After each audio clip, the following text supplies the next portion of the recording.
복음은 그 어떤 것도 방해할 수 없습니다. 일시적으로 방해는 받을 수 있지만 온전한 승자, 최후의 승자는 복음이 될 줄로 믿습니다. 복음은 곧 예수 그리스도이십니다.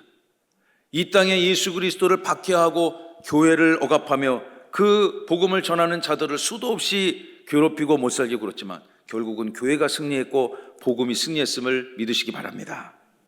세월은 변화도, 환경은 변하고, 인물도 변하고, 양상은 변하더라도 복음은 항상 승리하는 것임을 우리는 믿고 고백해야 될 줄로 믿습니다.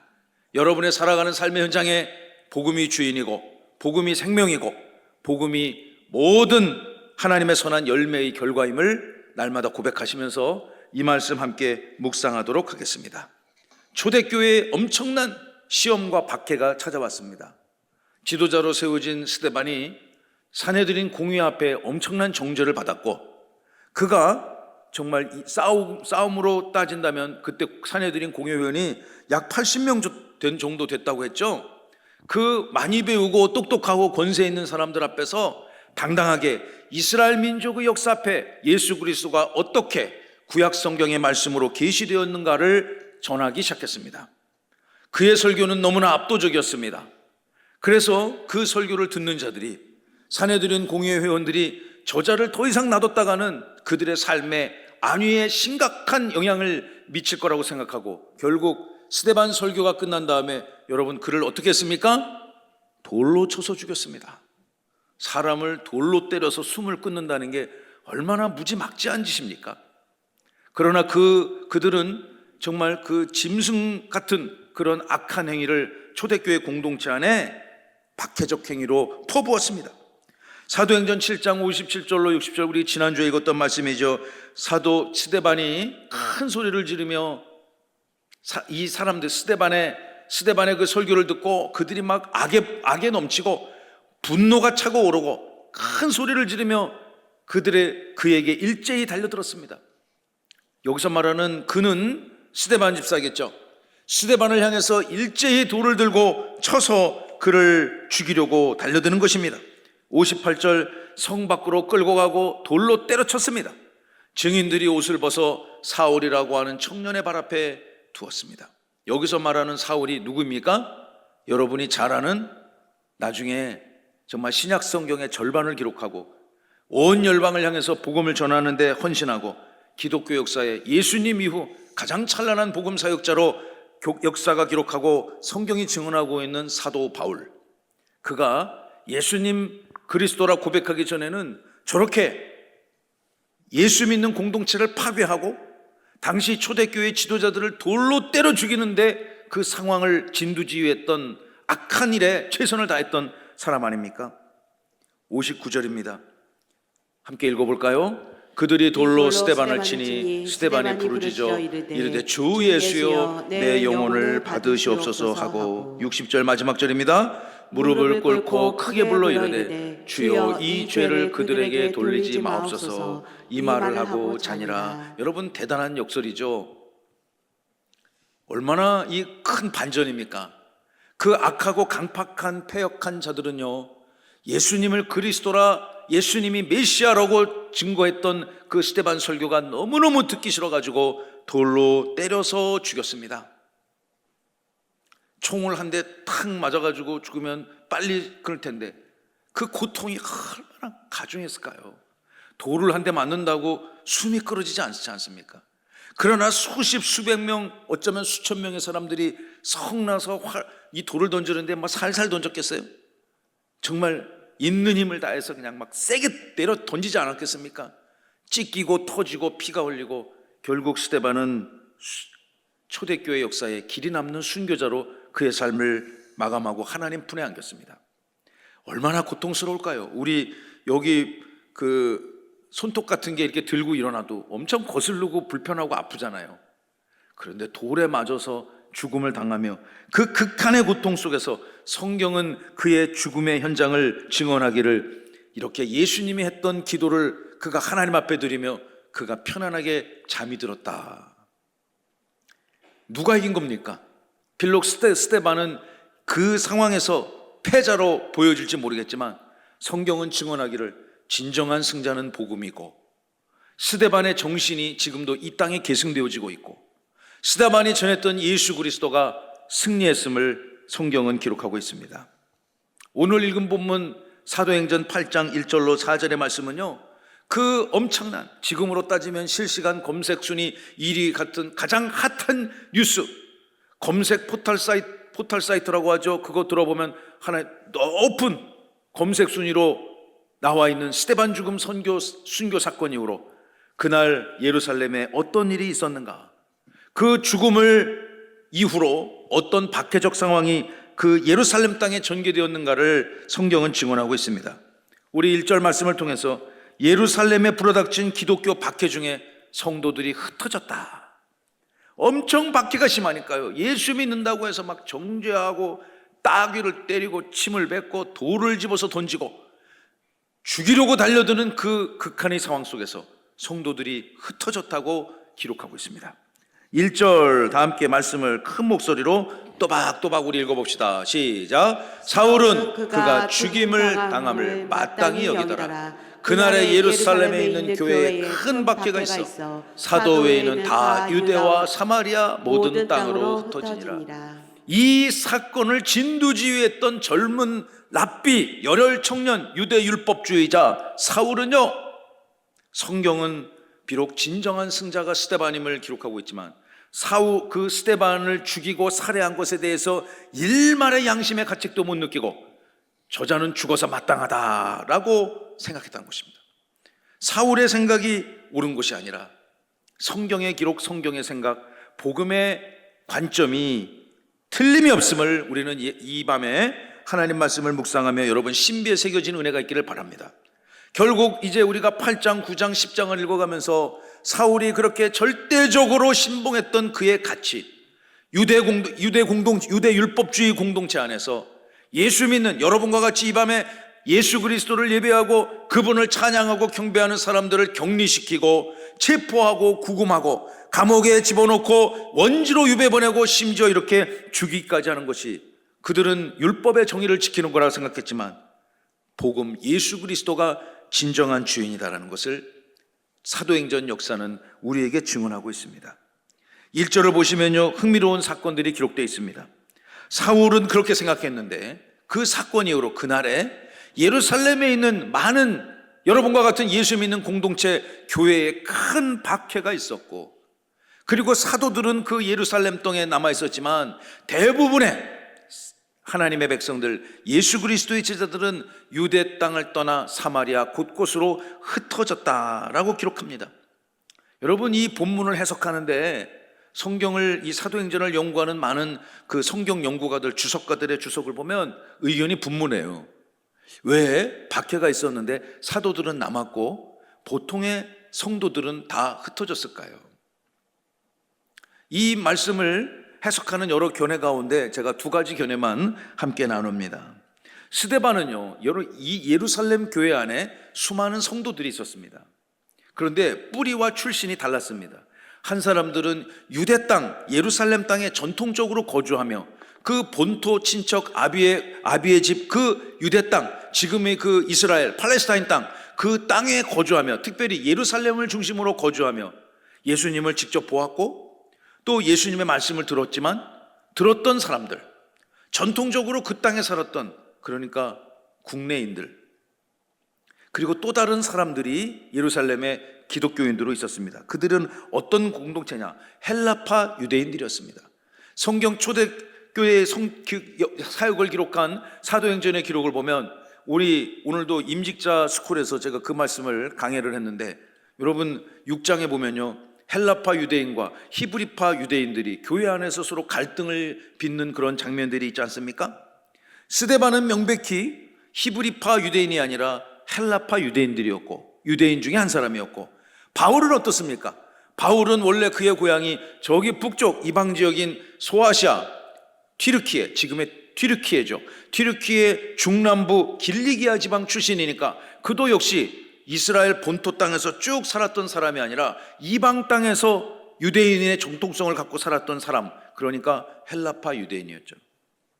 헬라파 유대인들은 지중해 연안을 낀 많은 지역에서 당시 요즘에 영어 같은 언어죠. 헬라어. 그 언어에 능통하고 그 언어와 문화적 환경 속에서 그리스 로마 문명에 익숙하지만 그들이 예수님을 믿었던 사람들, 그 사람들이 예루살렘 교회 공동체 안에서 갈등을 빚고 있었다라는 흔적들이 성경에 남아 있습니다. 우리가 이미 예전에 읽었던 말씀인데 사무엘 사도행전 6장 9절과 10절의 말씀을 보시면요, 이른바 자유민들, 이 자유민들에 대한 해석은 제가 수개월 전에 한번 설명을 드렸으니까 오늘은 안 드리겠습니다. 즉 구레네인, 여기는 구레는 어디입니까? 예수님이 십자가 골고다 언덕을 올라가실 때 너무 지치고 통증에 아파서 많이 넘어졌습니다. 그러니까 한 사람을 불러다가 로마 병정들이, 야, 네가 이 십자가 메고 저 언덕까지 올라가, 강제로 메워주지 않습니까? 그 사람 이름이 뭐죠? 구레네 사람 시몬. 구레네인들이 지금 예루살렘에 있었다는 얘기입니다. 이것은 어디냐? 지금의 아프리카, 리비아, 알제리, 아프리카 지중해 남부, 아프리카 대륙 북단에 있는 도시였습니다. 알렉산드리아인, 당시 최고의 국제 정치, 무역, 행정의 중심 도시입니다. 알렉산드리아는 지금의 이집트 땅이죠. 지금도 이 도시가 있습니다. 고고학자들의 증언에 의하면 세계에서 가장 먼저 도서관의 흔적이 발견된 곳이라고 하죠.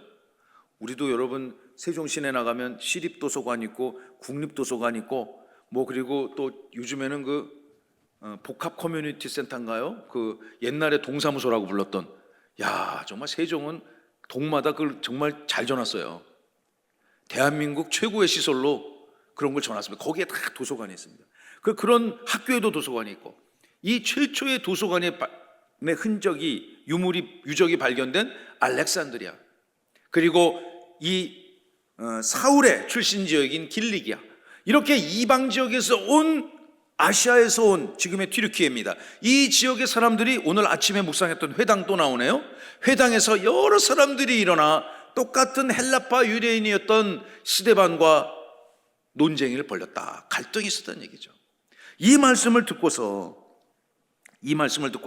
사도행전 8장 1절을 해석하기를 헬라파 유대인들 간에 큰 갈등이 있었다, 이런 해석을 하는 분들이 있더라고요. 맞는지 틀린지 모르겠습니다만 성경의 앞뒤 컨텍스트 맥락을 따라서 하는 판단들이니까 아주 틀리지는 않을 것 같아요. 그러니까 사도들은 누굽니까? 전통적인 히브리파 유대인들, 예수 그리스도를 믿는 히브리파 유대인이며 기독교인들 아닙니까? 그들은 상대적으로 박해가 덜했다, 그래서 남았다, 이런 해석도 있습니다. 아무튼 중요한 것은, 또 다른 중요한 해석이, 저는 이 해석이 마음에 드는데, 여러분 예수 믿는 공동체 수많은 사람들이 예수님이 사도행전 1장 8절 말씀해 보면, 오직 성령이 예수님께서 승천하시며 부활하시고 40일 동안 이 땅에서 사역을 마치시고 승천하신 그 순간에 너희들에게 성령이 곧 임할 것인데 너 그렇게 되면 권능을 받게 될 것이고 예루살렘, 유대, 사마리아와 저 멀리 땅끝까지 이르러 나의 증인이 될 것이다. 여러분, 그러니까 예루살렘에 계속 있어야 돼요, 안 돼야 돼요? 퍼져나가야 되죠. 퍼져나가야 됩니다. 예루살렘 바깥에 유대 땅, 유대 땅 바깥에 사마리아 땅, 사마리아 땅 끝에 저 멀리 아까 얘기했던 그 열방의 민족들이 사는 땅까지 복음이 증거되어지고 증인이 되라는 것이 성령의 감동이었고 예수님의 당부 명령이었습니다. 그런데 이들이 가만히 있으니까 유대 땅에 박해가 시작되어서 어쩔 수 없이 사람들이 살기 위해서 흩어지는 현상이 생겨났다는 것입니다. 박해의 결과 교회가, 예루살렘에 있었던 교회가 각지로 흩어져서 신앙 공동체가 세종 땅에서 흩어져서 공주도 가고 대전도 가고 청주도 가고 했다는 것이죠. 여러분, 인류 역사를 돌아봤을 때 기독교를 박해했던 수많은 세력들이 있었습니다. 그러나 여러분, 인류 역사가 증언하기를 박해자들은 망했고 박해를 당했던 기독교는 지금 이 순간에도 왕성히 건재함을 믿으시기 바랍니다. 복음의 세계적인 확산, 복음의 세계적인 전파를 원하시는 성령 하나님의 뜻이 예루살렘 교회를 흩트는 역사로 나타났다는 것이죠. 여기 있는 남아있던 사도들은요, 일부 사도들도 두 패로 나눠지게 됩니다. 끝까지 예루살렘 교회에 남아서 정말 모든 교회의 본부, 헤드쿼터 같은 그런 지금으로 따지면 총회적 기능을 감당하는 사도들이 있었습니다. 그리고 여러분이 잘 아시는 바울이라든가 실라, 디모데, 이런 예수님의 제자들은 열방의 이방 민족들을 향해서 복음을 들고 나가는 이 두 가지 양대축이 같이 역사하는 것 아니겠습니까? 오늘 낮에 그 중앙아시아 T국에서 선교하는 선교사님 부부가 오셨잖아요. 제가 그분을 처음 만난 것이 2018년입니다. 2018년에 만났고 2019년에 제가 또 두 차례 그곳을 방문해서 만났습니다. 그리고 제가 이제 사회생활 정리하고 저 길거편 새나루 마을 1단지 상가에서 교회를 시작하고 개척 목회를 시작했을 때 그분들이 한 3년 전에 저를 방문한 적이 있습니다. 그 이번에 한 3년 만에 나온 거죠. 그리고 이제 오늘 우리 교회 공동체 2부 예배 와서 예배를 드리니까 이분이 너무너무 깜짝 놀란 거예요. 너무너무 2018년에 봤던 원동혁이라는 사람이 아니고 2019년에 만났던 원동혁이 아니고 그리고 3년 전에 작은 개척교회 그 상가에서 목회하던 제가 아니고 정말 이렇게 훌륭하고 아름다운 교회를 짓고 성도들에게 복음을 전하는 그 모습을 보니까 그 두 부가 엄청나게 감동을 받았답니다. 제 얘기가 아닙니다. 그분들의 증언입니다. 할렐루야. 그래서 제가 이런 얘기 했어요. 제가 이후에 예배 끝나고 일정이 제가 이렇게 시간이 있어야 되는데 시간이 안 되는 거예요. 왜냐하면은 2부 예배 끝나고 바로 3층에 가서 새가족 양육반을 같이 교제해야죠. 그거 끝나고 나서 바로 임직자 교육을 해야 되니까 나랑 놀라면 2시간은 기다려라. 그러니까 1시간 기다리고 1시간 가셨어요. 그래서 제가 그분한테 2월 8일에 올 수 있으면 교회 와서 당신의 사역지를 좀 설교하면서 소개해달라. 2월 8일 저녁에 오기로 했습니다. 할렐루야. 여러분, 제가 그분하고 교제를 하면서 그분 이런 얘기 했습니다. 우리 선교사님은 그 척박한 입양 종교의 현장에서 정말 목숨 걸고 사역하는 거예요. 언제 쫓겨날지 몰라요, 거기. 그런데도 그는 하나님의 은혜 가운데 거의 그 땅에서 사역한 지가 20년이 넘었습니다. 그 땅에서 계속해서 가는 곳곳마다 교회를 만들고 가는 곳곳마다 그리스도의 제자를 세우고 그분도 편하게 살 수 있었던 인생의 건축 설계사. 그러니까 그분은 건물을 이렇게 멋있게 졌네. 안은 이렇게 해놓고 바깥은 이렇게 했네. 저한테 그 사모님이 물어보는 게 어디 설계 사무실 설계했냐고. 그래서 일찍 와갖고 그분들은 건물에도 관심이 있으니까 다 교회 여기저기 사진도 잔뜩 찍었다 하시더라고요. 제가 그런 말씀을 드렸습니다. 선교사님은 그곳에서, 우리는 이곳에서 서로의 사역을 위로하고 중보하고 협력하고 선하며 예루살렘에 남아있던 사도들과 열방으로 흩어졌던 그리스도의 백성들이 함께 하나님 나라를 이루어간 것처럼 우리가 주의 사역을 감당합시다. 그런 다짐을 함께하고 짧은 교제를 마쳤습니다. 여러분, 기독교를 믿는다고 해서 박해가 찾아올 수 있습니다. 제가 지난번에도 말씀드린 것 같은데 우리 정정자 권사님이라고 이제 80대 중반인 우리 권사님이요, 중학교 때 친구랑 같이 복음을 받아들이고 교회를 다니기 시작했습니다. 근데 교회를 다닌다고 해가지고 발가게 돼갖고요, 그 친구랑 같이 지게짝대기로 막 두들겨 맞았다는 거 아니에요, 그 아버지들한테. 그래서 막 다리가 부러질 뻔하고. 그런데 여러분 어떻게 했습니까? 제가 얼마 전에 신방 가서 그때 같이 맞았던 그 친구 어떻게 됐냐고. 그러니까 무슨 권사, 지금 그 가문도 다 복음화 됐다고. 할렐루야. 매를 맞을 때 여러분 지게짝대기 보셨나요? 도심에서 사시고 또 이렇게 하면 박물관 민속촌에나 가서 봐야 되겠지만 우리 어렸을 때 지게짝대기를 본 세대 아닙니까? 저는 시골에서 그걸로 막 맞는다고 생각해보세요. 교회 갔다고 와가지고 그냥 교회 갔다 하는 이유만으로 그걸로 막 맞으면 굉장한 빡개죠. 그런 와중에 맞으면서도 신앙을 지켰고 결국 그 두 분 권사님의 온 가문이 막 사돈들까지 구원의 역사가 임하고. 할렐루야. 복음이 승리할 줄로 믿으시기 바랍니다. 역사적으로 봤을 때 교회가 언제 부흥했냐면요, 교회가 언제 부흥했냐, 두 가지 때 부흥했습니다. 첫째는 박해받을 때 부흥했습니다. 박해받을 때, 엄청난 기독교 박해가 있었을 때 교회가 부흥했습니다. 전 세계 선교지에 선교사들이 복음을 들고 나갔습니다. 특히 유럽의 이 제국주의와 기독교 선교기 두 개를 배에다 탁 싣고 세계 각국을 식민지화 시키려고 유럽의 열강들이 아시아, 아프리카 각지로 나섰습니다. 여러분, 그렇게 선교 역사를 감행했던 그 수많은 기독교 역사 가운데 이방의 이스라엘 그 구약적 관점으로, 전통적 관점으로 우리는 이스라엘의 혈통을 타고난 사람들은 아니지 않습니까? 이렇게 비이스라엘인으로서 한 나라의 복음이 들어와 전국에 수만 개의 교회가 생긴 나라는 대한민국밖에 없습니다. 그러니까 서양 사람들 입장에서 봤을 때는 저 유라시아 대륙의 동쪽 끝에 있잖아요. 맞죠? 우리나라가 동쪽 끝에 있잖아요. 그래서 유럽 사람들이 보기에는 Far East Asia, 극동아시아인 거예요. 극동. 동쪽인데도 아주 저기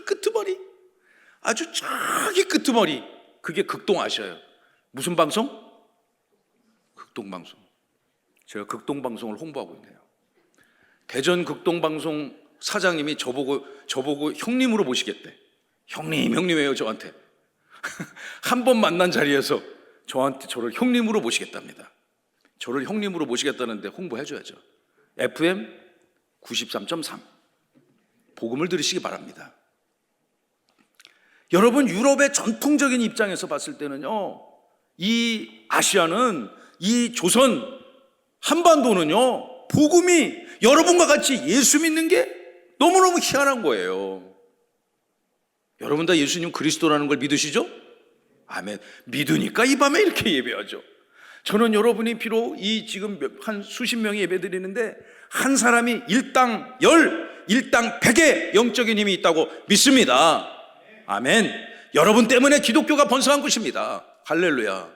여러분의 인생과 삶을 통해서 여러분과 같은 그런 신앙을 가졌던 사람들을 통해서 수많은 이 조선 땅에 박해가 있었지만 기독교는 부흥한 것입니다. 예수 믿는다고 얼마나 박해를 받았습니까? 이 우리의 조상들이 말이죠. 다른 나라에 이런 박해가 많지 않습니다.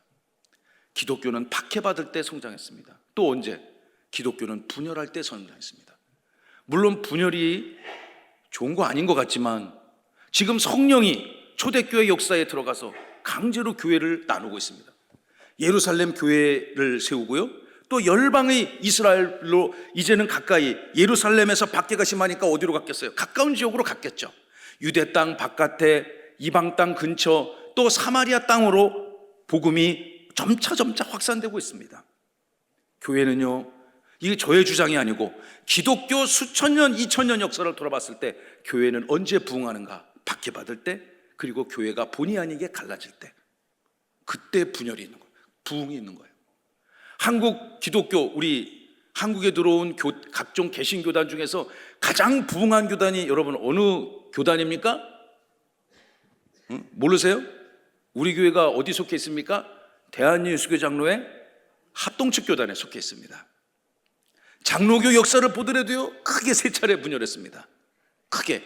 그래서 장로교 역사신학을, 한국 장로교 역사를 공부하다 보면 꼭 한국 장로교가 이렇게 3번 분열했다, 그 기록이 나옵니다. 근데 그럴 때마다 물론 서로의 마음이 달라지고 뜻이 달라져서 갈등하고 분열할 때도 있었습니다. 분열이 항상 좋은 건 아니지만 또 나쁜 것도 아닙니다. 그러면서 한국에 가장 강력한 영향력을 끼치는 기독교 개신교단으로 한국 장로교회가 이렇게 탁 든든히 선 겁니다. 그 중에서도 가장 대표적인 교단이 어디라고요? 대한예수교 장로회 우리 합동측 교단임을 믿으시기 바랍니다. 저는 그 교단의 정체성이 우리 가운데 있다고 믿습니다. 이제 2절과 4절 말씀을 함께 묵상합니다. 이 흩어진 사람들에 의해서 복음이 전파됩니다. 흩어졌습니다. 끊임없이 박해가 지속됩니다. 그러나 흩어졌던 그 여러분과 같은 평신도들에 의해서 복음이, 예수 그리스도가 전해집니다. 2절을 보시면요, 그때 스데반의 죽음 사건 이후로 경건한 사람들이 스데반을 장사 지내고 위하여 크게 울더라. 여러분, 그가 스데반이 초대교회의 귀한 지도자였습니다. 사도행전 6장에 보면 그가 거룩하게 선택받아 안수받은 집사로 기록되지 않습니까? 여러분, 그 지도자가 죽었으니 얼마나 슬프고 상심이 컸겠습니까? 유대 땅에 있는 이 기독 공동체의 많은 성도들이 크게 슬퍼했습니다. 3절 다 함께 시작. 사울이 교회를 잔멸할세 각 집에 들어가 남녀를 끌어다가 옥에 넘기니라. 이 사울이요 악랄합니다. 예수 믿기 전에 인생이 이렇게 강팍합니다.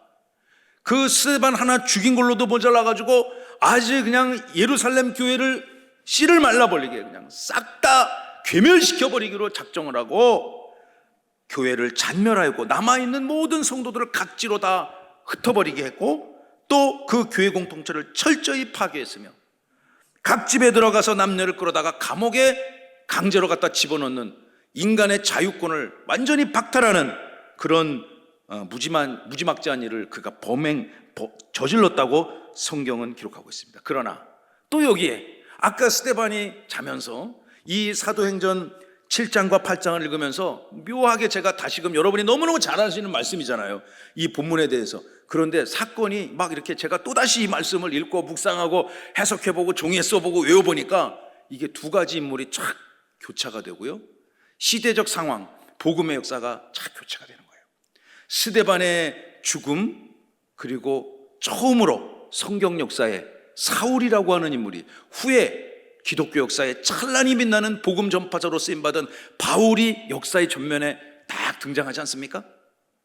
엄청난 박해를 받아서 교인들이 그 예루살렘 땅에 살 수 없었기 때문에 여기저기 뿔뿔이 흩어질 수밖에 없었던 그때에 오히려 이 흩어진 자들은 스데반의 죽음으로 슬퍼하고 자기 삶의 현장을 포기하고 내쫓기짐을 당해야 되는 그런 아픔 속에서도 4절 다 함께 시작. 그 흩어진 사람들이 두루 다니며 복음의 말씀을 전할세. 흩어진 사람들이 그 마음의 상처를 안고 스데반의 죽음과 기독 공동체 삶의 환경이 파괴되어진 그 상황 속에서 각지를 두루 다니며 복음의 말씀. 우리 오늘 아침에 예수님이 뭐하러 이 땅에 오셨다고요? 하나님의 말씀을 전하기 위해 이 땅에 오셨습니다. 그들이 그 예수님으로부터 전해 들었던 복음의 말씀을 각지로 흩어져 전하기 시작했다고 성경은 기록합니다. 흩어진 사람들이 두루 각지를 다니며 하나님의 말씀, 복음을 전하기 시작했습니다. 우리가 지금은 모여서 예배합니다만 이제 또 각자 여러분의 삶의 환경, 가정으로, 생업의 현장으로, 학교로 어린 자녀들 가서 우리가 해야 될 일이 무엇입니까? 반드시 복음의 말씀을 우리의 입술로, 우리의 영혼으로 증언하는 흩어진 주님의 백성으로서의 사명을 감당해야 될 줄로 믿습니다. 사랑하는 성도 여러분, 이제 말씀을 마치려고 합니다. 이 말씀을 읽으면서 사도 누가가 어떻게 이 사건을 바라보는가? 사도행전을 기록한 이 사도 누가가 성령의 100% 영감을 받아서 이 스데반의 죽음과 기독교 예루살렘 공동체에 닥쳐온 이 초대교회의 엄청난 박해 현상을 그는 어떻게 해석하고 있는가? 첫째, 스데반은 박해를 당해서 죽음을 당한 건 사실이죠. 그러나 그 박해로 인해서 모여있던 기독 공동체가 여기저기로 산재하며 흩어지기 시작했고, 흩어졌던 하나님의 백성들이 그 흩어진 삶의 현장에서 무엇을 하기 시작했습니까? 복음을 전하기 시작했습니다. 할렐루야. 복음의 핵심이 무엇입니까? 예수가 그리스도다. 할렐루야. 우리 다 함께 예수님은 그리스도시다. 할렐루야. 요즘에 제가 우리 교회 온 이렇게 새 가족들과 교제를 하면서 어떤 분이 이러는 거예요. 자기가 세종에 이렇게 오셔서 한 10수년 됐는데 이런 교회를 다녀서 예배를 드렸답니다. 그래서 제가 그랬어요. 이제 더 이상 방황하지 마시고 우리 교회에서 뿌리를 내리시기를 바랍니다. 이렇게 얘기하니 그렇게 하겠답니다. 아멘이죠. 그러면서 자기가 이 교회에 와서 예배를 딱 드리는데 목사님이 다녀서서 예수가 그리스도라는 거를 그냥 막 목지어져라 선포하는 거예요. 그분은 10수년 동안 세종에서 여러 교회를 전전하면서 저렇게 예수가 그리스도라는 거를, 복음의 가장 원초적 복음을 저렇게 전하는 교회를 못 만났답니다. 그래서 저는 맨날 하는 게 그 소리인데요. 맨날 하는 게. 그래서 그때 그분이 큰 감동을 받고 사우나에서 복음을 전하기 시작했다. 여러분, 교회는요, 성경은요, 어떻게 하면 내가 산 부동산이 2배, 3배 오를까? 내가 산 주식이 어떻게 하면 200%, 300% 수익을 올릴까? 그걸 가르쳐 주는 데가 아닙니다. 어떻게 하면 내 자녀가 좋은 학교를 갈까? 진학 코디네이터가 아닙니다. 이 땅에 교회가 존재하는 목적은 하나님을 예배하고 예수가 그리스도라는 것을 전하고 증거하기 위해 이 교회를 세우셨음을 믿으시기 바랍니다. 그럼 세상에서 살아가는 모든 삶의 환경이 하나님께서 영적인 지혜를 주시고 또 세상을 정확하게 통찰할 수 있는 그런 식견도 주셔서 하나님께서 이 땅에서의 삶도 부귀하고 존귀하게 될 줄로 믿습니다. 여러분, 신앙생활 잘하는 사람이 사회생활을 어떻게 못할 수가 있겠습니까? 하나님의 진리를 날마다 묵상하고 복음을 가슴에 품고 있는 사람이 세상에 가서 어떻게 존귀하게 쓰임을 받지 않을 수가 있겠습니까? 저는 그 두 개가 하나님 믿는 믿음과 지혜로 다 가능하다고 믿습니다. 할렐루야. 제가 이런 얘기를 비록 연약한 인생이나 여러분 앞에 자신 있게 말할 수 있는 이유는 제가 그런 생활을 어느 정도 경험해 왔기 때문입니다. 제가 사회생활 27년 했잖아요. 짧습니까? 깁니까? 예, 길다고 우리 김남숙 집사님 얘기하셨습니다. 그렇죠. 짧은 거 아니죠. 제가 신방 다니면서 이렇게 이제 은퇴하신 이 어르신 성도님들 몇 년 근무 이렇게 하셨습니까? 40년 공직생활 했습니다. 문인수 장로님. 제가 여쭤봤잖아요. 40년, 40년. 그 40년 세월 앞에 절로 제가 이렇게 고개가 숙여져요.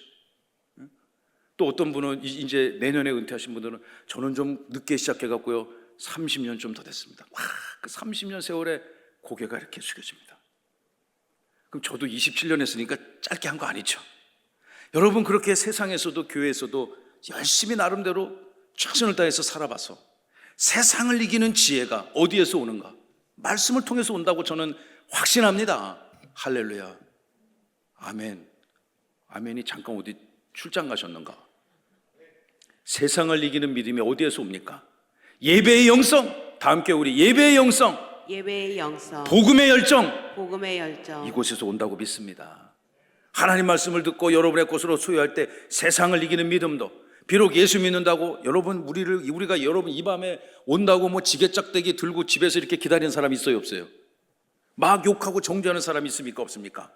요즘에 없죠. 그런데 오늘 아침에 오셨던 그 선교사님이 사역하는 그 시대는요, 그 땅은요, 예수 믿는다는 것을 공적인 공동체 안에서 커밍아웃을 하면 어떻게 할까요? 그래, 너나 잘 믿어라 하는 게 아니라 얼굴에 침을 뱉고 침을 뱉고요, 있는데 그냥 직장 동료가 와서 따귀를 내려치고 심지어 밤에 불을 지르려고 찾아오는 동네, 그런 민족.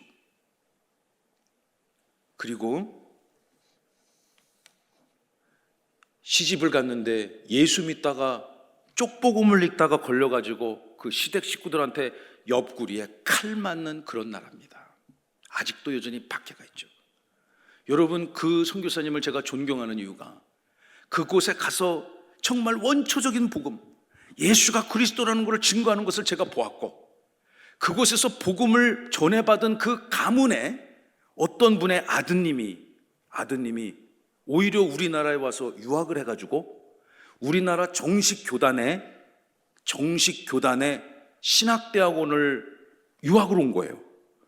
그분이 그 선교사님이 복음을 전한 아들이 복음을 전해 듣고 대한민국에 있는 어떤 신학교에 유학을 와서, 보통 그거 열심히 공부하면 3년에 마치거든요. 근데 그분이 몇 년 졸업했냐? 8년. 다 함께 8년. 진짜 힘들었을 것 같아. 그게 무슨 영어로 가르치는 학교도 아닌데 한국말을 배워가지고 이 신학을 공부했으니 얼마나 힘들었겠어요. 그분이 8년 만에 졸업을 하고 돌아가서 그 나라 역사의 최초의 목사가 됐습니다. 대단한 거 아닙니까?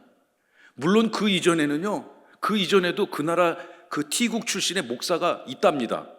그런데 도대체 어디에서 누구한테 배웠고 어떻게 어디로서 안수를 받았으며 어떤 과정과 절차를 통해서 목사가 됐는지를 추적이 안 되는 거예요. 그러니까 자칭 사도로 칭하는 자, 자칭 목사라고 하는 분들이 여러 명이 있는데 정말 정식 모든 절차 과정을 밟아서 그 정말 목사답게 목사가 된 유일한 목사. 여러분, 그 가문이 지금은 그렇게 박해받는 땅이지만 하나님 나라에 여러분 그 가문의 이름이, 그 가문에게 복음을 전해줬던 그 선교사 부부의 행적들이 하나님 나라에 기록되지 않을까요? 아멘. 저는 그거를 내가 현장에서 보니까 야, 정말 내가 이 대한민국에서 예수 믿는다는 게 얼마나 저에게 행운이고 복이고 하나님의 큰 은혜라는 것을 깨닫게 되었고, 또 그 땅에서도 조금씩이지만 확실하게 역사하시는 그 하나님을 저는 인정하지 않을 수가 없었습니다. 사랑하고 친애하는 성도 여러분, 이번 한 주간에도 그 복음의 열심, 그 여러분을 향한 하나님의 그 위대한 열정, 말씀의 능력을 가슴에 품으시고 여러분의 각자의 삶의 영역에서 각지로 흩어진 예루살렘 초대교회의 성도들처럼 예수님 그리스도라 전하시고 예수님의 영광을 선포하시는 모든 세종명성교회 예배자들 성도님들 되시기를 주님의 이름으로 축원하고 축복합니다.